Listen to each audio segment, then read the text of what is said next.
What is going on, everybody, and welcome on back into another Call of the Wild video, where today I'm going to be giving you guys, in my opinion, the best skills and perks that you can currently get. Now, the skills and perks are given to you every time you level up, and then after a certain amount of levels, it becomes every other time you level up until you have the maximum amount of skills and perks that you can acquire. Now, if I go ahead and have a look at my skills here, you can see that it is split between two categories, okay? We have the Stalker and we have the Ambusher. Now, they apply to different scenarios, okay? So the Stalker is designed around being sneaky, around getting information on the animals, and then the Ambusher is to go for the actual kill. So what I'll do is I'll quickly run through the ones that I have. So by default, you have the locate tracks. You want that maxed out because that is going to give you the better information on the tracks themselves. But then to enhance that, you're going to want to go maxed out on the track knowledge. What that's going to give you is that's going to tell you information about the animal, such as the estimated weight, the footprint, the fur type, and also how long it has been since that either scat or footprint was left there. So it's going to give you a time scale, an animal indication on the weight, and also the furs. But then you can extend that by going on to connect the dots, which means that when you go onto the map, it'll leave you a little trail so you can see where you've been, so you make sure you don't just walk around in circles the entire time. Then we also have soft feet, which is to do with the noise that you make when approaching an animal. So for example, if you are trying to creep around to get a bow kill, the last thing you want is the animal to spook. This helps with that. It means that the noise that you produce is a lot less. And then you also have the innate triangulation here, which is going to narrow down the sort of angle of which you are hearing the animal call from, which means that you'll be able to pinpoint better the direction that the animal is coming from. But then we also have the improved blind here, or the improvised blind, sorry, which is going to complement the soft feet, which basically means that you're less visible as well as more quiet. And then you also have endurance here, which means that you can when you come to a stop, your heart rate will slow down a lot quicker. So there you go. They are the ones that you're going to want to go with on the Stalker side of things. Then moving on to Ambusher, we don't have as much on the first one here, just one on the Scent Tinkerer, and all that does is it basically unlocks the next tier.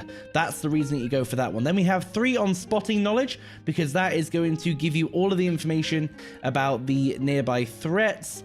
So it'll give you the calm, attentive, alert, fleeing, things like that. So that's what you get with that one.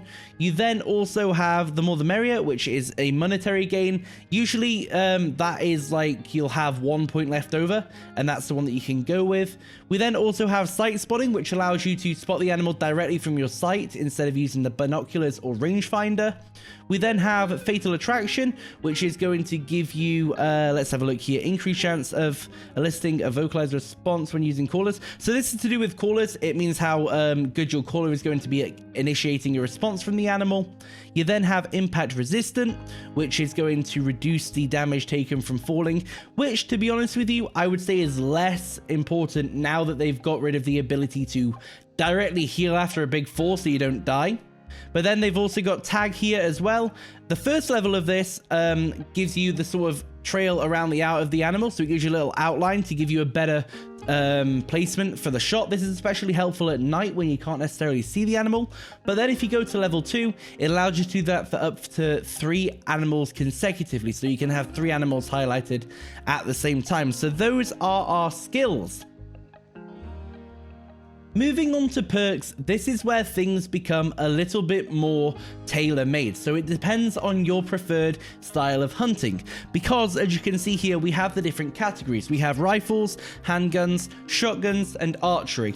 I have nothing on archery because I never use a bow, but for some of you guys out there that are using a bow, you might want to put more of an emphasis on archery and less of an emphasis on something like shotguns or rifles or something like that. But with that in mind, there are a few things that you need to bear in mind, okay? So for example, on rifles, this one here, okay, this is a perfect option. Muscle memory, it unlocks the ability to ready your next shot without leaving aim mode for rifle. So it basically means that you can shoot quicker. but this applies to all weapons, not just rifles, and you'll find that a lot. Again, I think that this one here applies to all weapons as well. It means that you can increase your breath for a longer period of time. Not increase your breath, sorry. Hold your breath for a longer period of time. And then it also decreases the aim wobble when you hold your breath, so it makes the shot more steady. This one here is really good, the zeroing. It allows you to switch your gun from, on main rifles, it's 150, 75, and 300 meters. On the smaller rifles, something like the 22 LR, it then becomes 50, 100, and 150. So that one's really useful as well. And then of course you have the steady hands here, which decrease the wobble in aiming with any weapon, which means that it doesn't matter if it's a pistol, a shotgun, a rifle, or the bow, it's going to decrease it for every single thing. So what I would say with rifles is, with the perks, is feel free to have a look at what I have. If you don't really plan on using a bow, go with the setup that I have. But if you do, maybe consider some of the more gun-specific ones and maybe switch them out for some on the archery side of things. See if it applies to you. Maybe it won't, but I'll go through them anyway. So on the handguns here, we have one on sprint and reload, which allows you to reload while running. You then have one on quick feet, which allows you to get your aim quicker when using handguns. So I assume that that's when you draw the gun, the aim steadies a little bit quicker. And then that's all that we have on that one until we get to Ranger, which allows you to gauge the approximate distance on a target while aiming with any weapon. Now, this basically gets rid of the need for a rangefinder, but you can only have one of these green perks applied at a time, and I always go with a zeroing because it means that your shot's going to be more accurate. So that one is purely just unlocking the ability to do lightning hands, which allows you to reload quicker. Moving on to shotguns. The shotguns, we have both eyes open, which is going to decrease the edge blur. That one's more of a red dot and iron sight thing that it's going to help with. The two on fast shouldering, which means that the cycling of weapons, right? So from taking it from holster to shoulder and putting it back, that's a lot quicker. And then we also have the body control here, which means that the weapon sights align faster after rotating with any weapon. So again, this is another one that applies to any weapons, not just the shotguns. And then we have recoil management here, which again, I do believe is for every weapon, and that one is going to decrease the recoil per shot.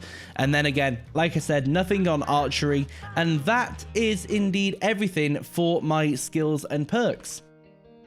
Now, I'm fully aware that we have covered a lot of information in a very short space of time there, so what I'm going to go ahead and do is down in the description below there will be some screenshots so that you guys can see all of my skills and perks displayed on one Google document, so it's a little bit easy for you guys. I don't expect you to remember everything as I go because I did absolutely fly through that, but I do hope that it has given you a little bit of insight into the skills and perks that you maybe want to consider if you are going to be a pure rifle hunter. But also, it does also give you the ability to see that even though it may be under a rifle or shotgun category, some of the things do actually apply to every weapon that you can use.